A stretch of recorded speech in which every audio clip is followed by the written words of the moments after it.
આમ આપણે નવ સંવત્સર ચૈત્ર મહિનાથી શરૂ થાય કે ત્યારે બ્રહ્માજીએ સૃષ્ટિની રચના કરી, એટલે સૃષ્ટિને માટે આ પહેલો દિવસ આવું માનવામાં આવે. સૃષ્ટિને માટે. સૂરજ તો હતો, બાપા તો હોય જ, છોકરા એના પછી થાય. એમ સૂરજ છે ને એ બધાનો બાપ છે, એમાંથી બધા ગ્રહો થયા. પછી બાપના દીકરાના સંબંધ કેવા રહે? આ બધા ગ્રહો છે ને એ આ સૂર્યમાંથી જ થયા છે. આપણી જે સોલર સિસ્ટમ છે એમાંથી જ આ બધા ગ્રહો થયા ને એ દરેક ગ્રહોના ઓલા બાપની સાથે સંબંધ છે. દરેક ગ્રહનું એ સૂર્યથી કેટલું ડિસ્ટન્સ છે અને એને આધારે દરેક ગ્રહો ઉપર દિવસ અને રાત થાય છે અને ડિસ્ટન્સ કેટલું છે અને દરેક ગ્રહ પોતાની ધરી ઉપર કેટલો ફાસ્ટ કે સ્લો ફરે છે એ પ્રમાણે એટલા કલાકના દિવસ અને એટલા કલાકની રાત તે ગ્રહ ઉપર થાય. આપણી જે રીતે સમયના ટુકડા કર્યા છે, સમયના ટુકડા થાય નહીં. કાળ અવ્યય છે, अविनाशी, इसलिए काल को भगवान का रूप मानते हैं. समय ये परमात्मा का रूप ही है. गीता में भगवान कहते हैं कालोस्मि लोकक्षय कृत प्रवृद्ध. महादेव की आराधना करते हैं हम श्रावण में और कहते हैं करालम महाकाल कालम कृपालम गुणागार संसार पारम नतो हम. महाकाल.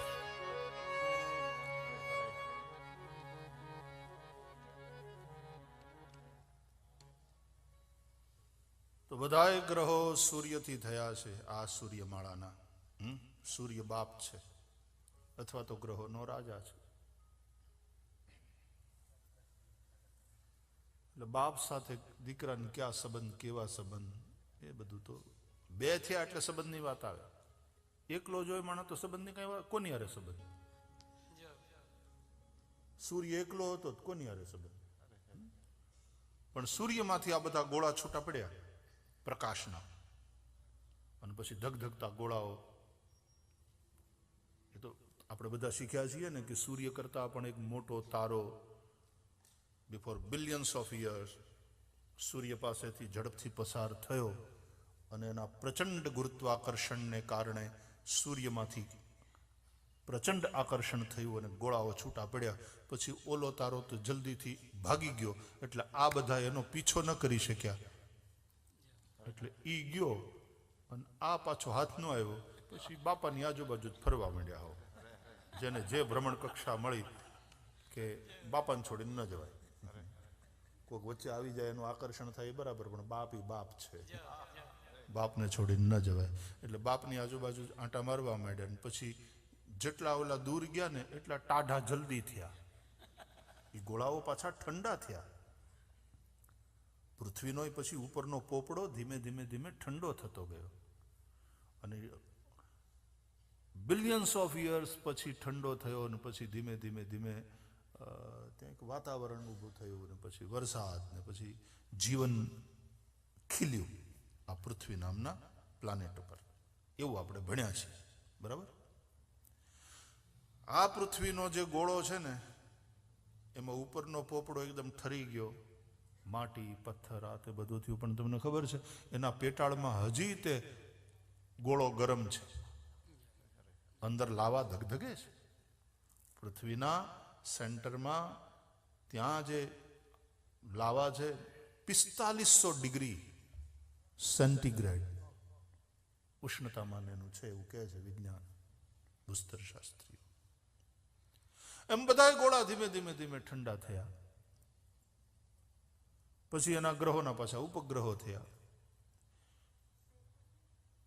પૃથ્વીમાંથી તે પાછો મંગળ, અત્યારનું વિજ્ઞાન શું માને છે એ ખબર નહીં, પણ આપણા શાસ્ત્રો અનુસાર મંગળ છે એ ભૂમિનો દીકરો છે.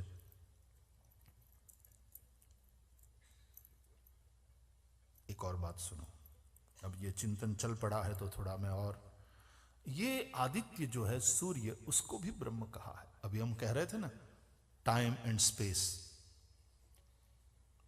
काल परमात्मा है, आकाश काल ब्रह्म है, आकाश ब्रह्म है। उसी तरह सूर्य को भी ब्रह्म कहा है, असावादित्यो ब्रह्म।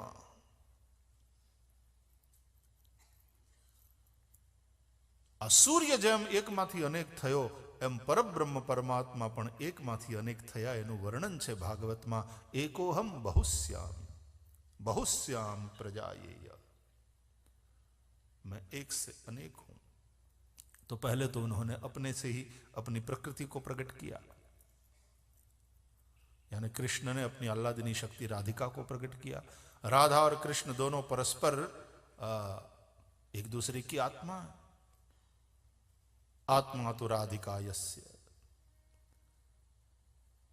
राधा श्री कृष्ण की आत्मा है और श्री कृष्ण राधा की आत्मा। तो वैसे ये दोनों एक भी है, राधा और कृष्ण। ये कहने में, दिखने में, सुनने में दो है। शिव पार्वती कहने सुनने दिखने में दो है, राम सीता कहने सुनने दिखने में दो है, वास्तव में ये एक ही है। वागर्था संपृक्त वागर्थ प्रतिपत्तये जगतः पितरौ वंदे पार्वती परमेश्वरौ। गिरा अर्थ जल बीच सम कहियत भिन्न न भिन्न बंदौ, सीताराम पद जिनहि परम प्रिय खिन्न। जम जल और जल में उठनारा तरंग, ये दोनों भिन्न होते हुए भी अभिन्न है, एक ही है। जल और तरंग ये कहां अलग है? उसी तरह राम और कृष्ण कहां अलग है? राम और सीता भी कहां अलग है? कृष्ण और राधा कहां अलग है? शिव पार्वती कहने को भिन्न है, दिखने में दो है, वास्तव में एक ही तत्व है। तो उसी सूर्य से, उसी के अंश रूप, उसी का स्वरूप ये सब ग्रह बने। एम पृथ्वी नामनो आ ग्रह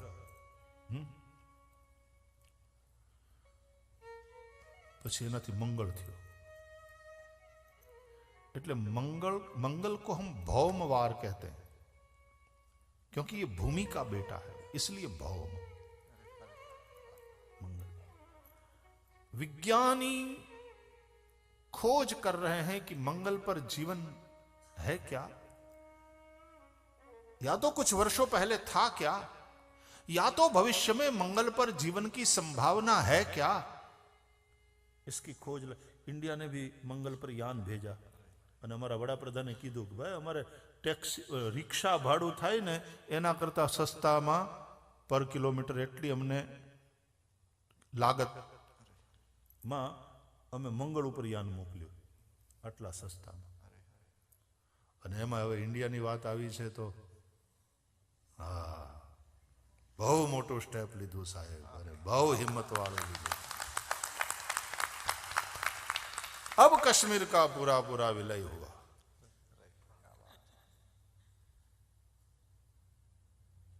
बोलो आटला बधा वरह थया पैण्या एने हमणा रजिस्टर कर्या मैरेज। आવું કહેવાય ને, એ 370 ને 35 એ કઈ સાહેબ આવા નિર્ણયો કરવા માટે થઈને સરદાર પટેલ જેવી છાતી જોઈએ, એના જેવી બુદ્ધિ પ્રતિભા જોઈએ, એના જેવી હિંમત જોઈએ। અમારા માનની વડાપ્રધાન અને માનની ગૃહપ્રધાન અને જે બુદ્ધિપૂર્વકનું આયોજન કર્યું। બધા કે અશાંતિ થાય ને આમ થાય, આમે ક્યાં નહોતી, આનાથી વધીને શું બગડવાનું। અને હકીકત તો એ છે કે સંભાવના એ છે કે હવે આ લાકડી જોઈ ધોકો જોઈ અને મૂંગા મંતર થઈ જાય। ઘણીવાર પછી અમુક લોકશાહીના અંતે, ચૂંટણીના અંતે બધું ડેમોક્રેટિક સિસ્ટમ સ્વીકારેલી છે, પણ એનો ઘણા લોકો દુરુપયોગ કરે, ગેરલાભ લે એનો। અને હવે ત્યાં ડિપ્લોય કર્યા છે ને આટલા બધા હાથમાં ધોકો લઈને ઊભા છે, હલે તો ખરા કોઈ। અને પછી તો જો ઇન્ફિલ્ટ્રેશન થશે ને આવ્યો નથી કે વધાવ્યો નથી।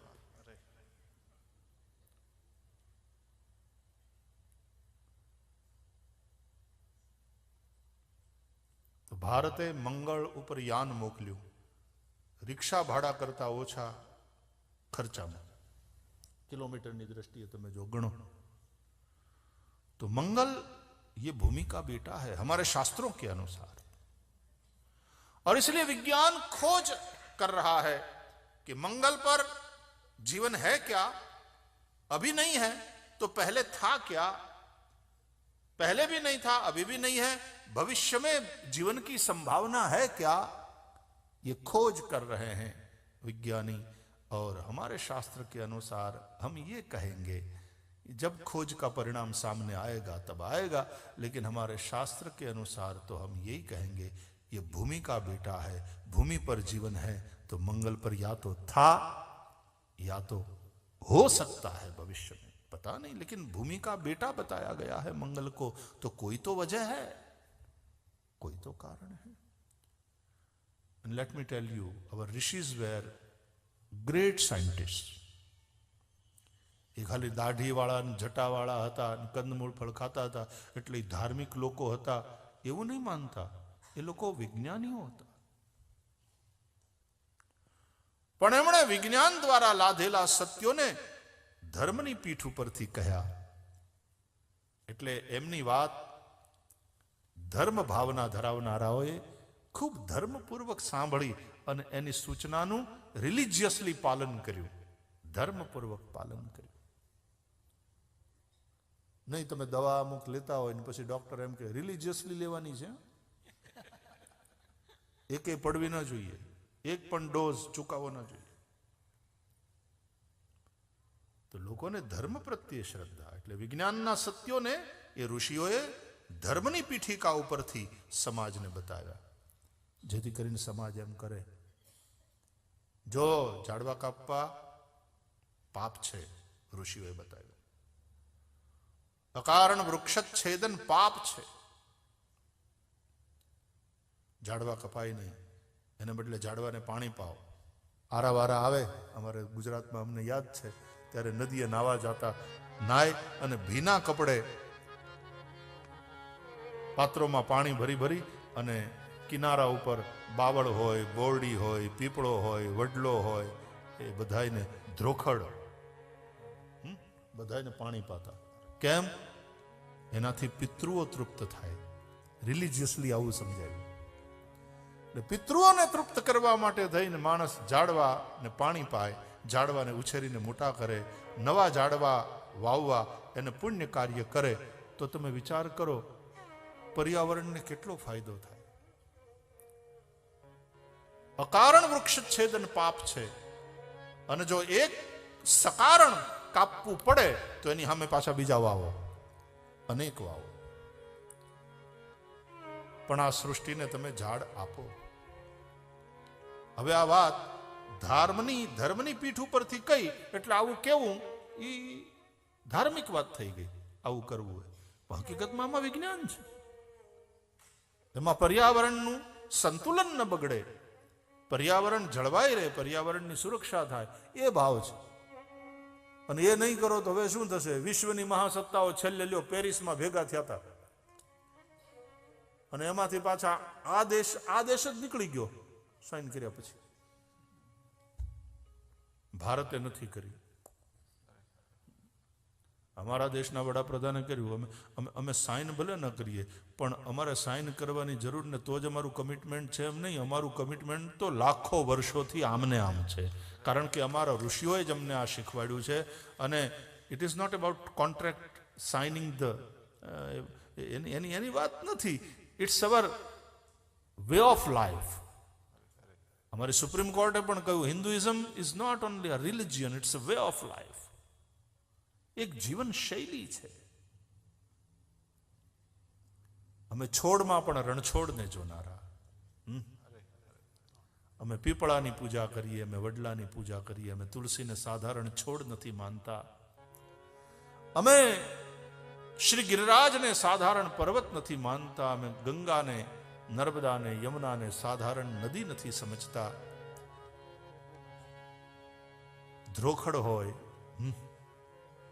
દર્ભ હોય, તુલસી હોય, બધામાં કેવો પવિત્ર ભાવ, અને એક એક દેવને અર્પણ થાય. એટલે રિલિજનનો તો રંગ લગાડ્યો એટલે રિલિજિયસ થયું, બાકી સત્ય છે વૈજ્ઞાનિક. એટલે ઋષિઓ વૈજ્ઞાનિક હતા, મહાન વિજ્ઞાની હતા. એ વૈજ્ઞાનિક છે, વિજ્ઞાની. એ જ્ઞાની છે, એ વિજ્ઞાની છે. બધા ભણેલા ગણેલા ન હોય, પણ બધાની પાસે ભાવના તો હોય ને. એ ભાવનાનો ઉપયોગ કર્યો ઋષિઓએ પોઝિટિવલી. અને વિજ્ઞાનનું સત્ય એમણે ધર્મની પીઠ ઉપરથી કહ્યું, ઝાડવાને પાણી પાવાનું, હા ભાઈ, પુણ્ય થાય, પિતૃઓ તૃપ્ત થાય. ઝાડવાને કાપવાનું નહીં, પાપ લાગે. એટલે પાપ અને પુણ્યની વાત આવી ગઈ. વિજ્ઞાનની દ્રષ્ટિએ જુઓ તો પાપ ને પુણ્ય એવી કઈ ચીજ જ નથી. વિજ્ઞાનની પાસે સ્વર્ગ ને નરક છે જ નહીં. જ્યારે ધર્મની દ્રષ્ટિએ એમ કે જો પાપ કર્યું તો નરકમાં જાશો, અને જો પુણ્ય કરશો તો તમને સ્વર્ગનું સુખ મળશે. કંઈક તો લાલચ આપવી પડે ને. પાછું છોકરો કડવી દવા ન પીતો હોય તો પેંડો નથી દેખાડવો પડતો, કે ટોફી નથી હાથમાં રાખવી પડતી. પી જા બેટા, પછી ટોફી આપીશ. સ્વર્ગવાળી ચોકલેટ હાથમાં રાખવી પડે, નરકવાળો ભય બતાવવો પડે. આમ તમે વિચાર કરો તો બૌદ્ધિક રીતે આપણે બધા છોકરાઓ જ છીએ, હજી બાળકો જ છીએ. આપણી બુદ્ધિ ક્યાં જાજી ડેવલપ થઈ છે? ભલે ને ગ્રેજ્યુએશન કર્યું હોય, ભલે ને માસ્ટર ડિગ્રી હોય, છતાંય તે અમુક જણાની બુદ્ધિ હાવ બાળક બુદ્ધિ જ હોય. એમાં અધ્યાત્મની બાબતમાં જ આપણે કહીએ તો હાવ બાળક બુદ્ધિ જ છીએ, આપણને કઈ ખબર જ નથી અધ્યાત્મની. તો એવા જે મહાપુરુષો પ્રકાંડ જ્ઞાની છે, પ્રજ્ઞાવાન પુરુષો છે. હવે ઈવડા બાળકોને સમજાવવા બેસે તો એને કેવી રીતે સમજાવવું પડે? આત્મજ્ઞાનની વાતો થાય બાળકોની પાસે. કરશો તો એના ભેજામાં નથી ઉતરવાનું, બાળક છે. એટલે પછી શરૂઆતમાં ધર્મની વાત આવે, આત્મજ્ઞાનની વાત પછી પેલા ધર્મની વાત. જો બેટા, ઝાડ ન કપાય, પાપ લાગે. પાપ કરીએ તો નરકમાં જવાય. ઝાડવા વવાય, ઝાડવાને પાણી પવાય, ઝાડવા ઉછેરીને મોટા કરો, ઝાડની પૂજા કરો, પીપળો પૂજો, વડલાની પૂજા કરો. આપણે ત્યાં વટ સાવિત્રી બહેનો વડલાની પૂજા કરે, પીપળાની પૂજા કરે. અને એ પીપળાને ભગવાનનું રૂપ માન્યો. અશ્વત્થ સર્વ વૃક્ષાણામ, ભગવાન કહે છે બધા વૃક્ષોમાં અશ્વત્થ પીપળો હું છું. અને પછી 15મા અધ્યાયમાં આ સમગ્ર સૃષ્ટિને, આ સમગ્ર અસ્તિત્વને પીપળાનું રૂપ કહ્યું.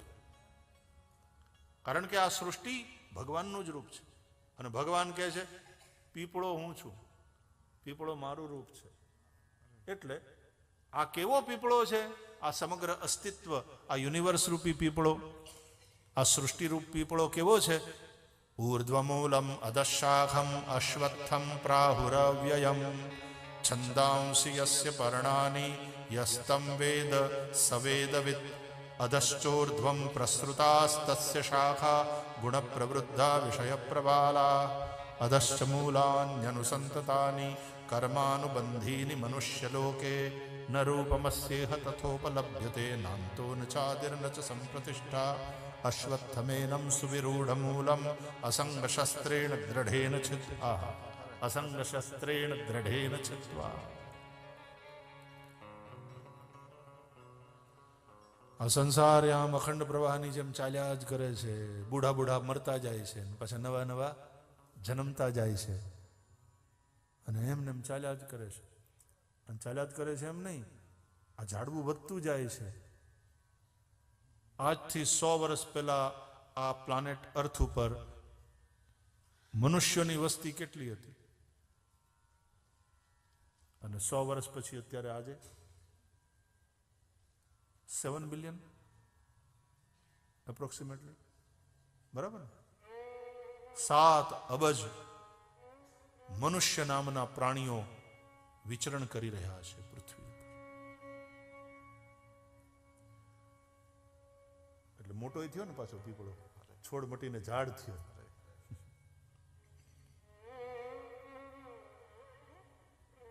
અખંડ રહ્યો. આપણે જન્મ્યા ત્યારે કેવડા હતા અને પછી ખાતા રહ્યા એમને એમ શરીર રહ્યું 70 વર્ષ 60 70 વર્ષ 80 વર્ષ, પણ પાછા વધ્યા, મોટા થયા, છોડ મટીને ઝાડ થયા. અને પછી દરેક ઝાડની આવરદા હોય, પછી ઝાડ પડે. ક્યારેક કોઈક વાવાઝોડું આવે, કોઈ ટોર્નેડો આવે, એમ પડી જાય. અને નહીં તો એમને એમ કોઈ તોફાન ના આવે તો એનો સમય આવે એટલે ઝાડ મૂળ રે વિનાનું કાયા ઝાડવું આવું મૂળ રે વિનાનું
સત્ય રે રૂપી જળ સિંચજો.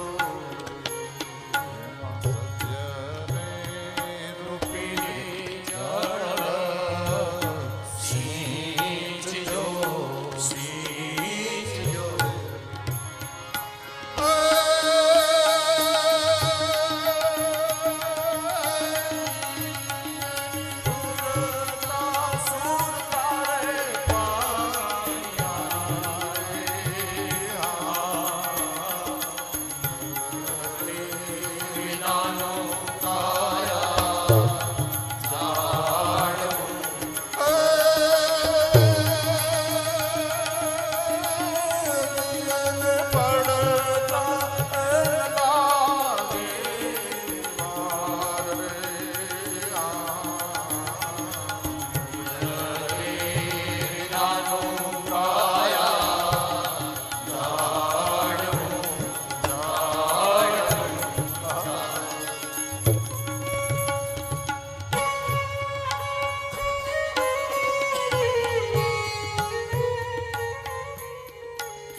तुम्हारी काया है ये बिना जड़ों वाला वृक्ष है जैसे, तो गिरने में धराशायी होने में देर न लगी. नुरता सुरता पनिहारी है वो सत्य रूपी जल का सिंचन करे. मजबूत हो ये पेड़, खाद भी देनी पड़ती है.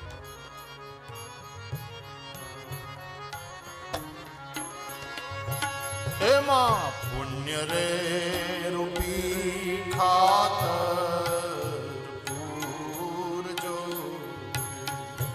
પુણ્ય રે રૂપી ખાતર પૂરજો, પૂરજો.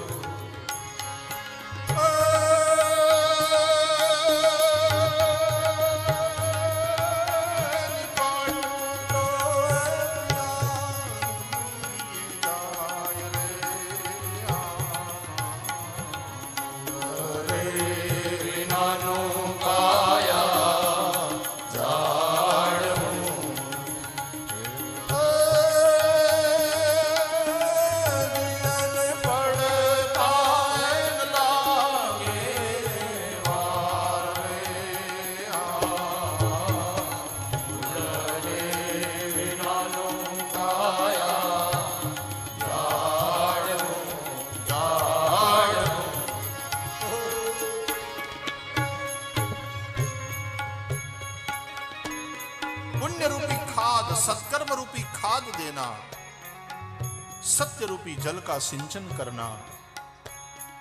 और ये पेड़ जब पल्लवित होगा, पुष्पित होगा और उसको फल लगेंगे, 2 फल।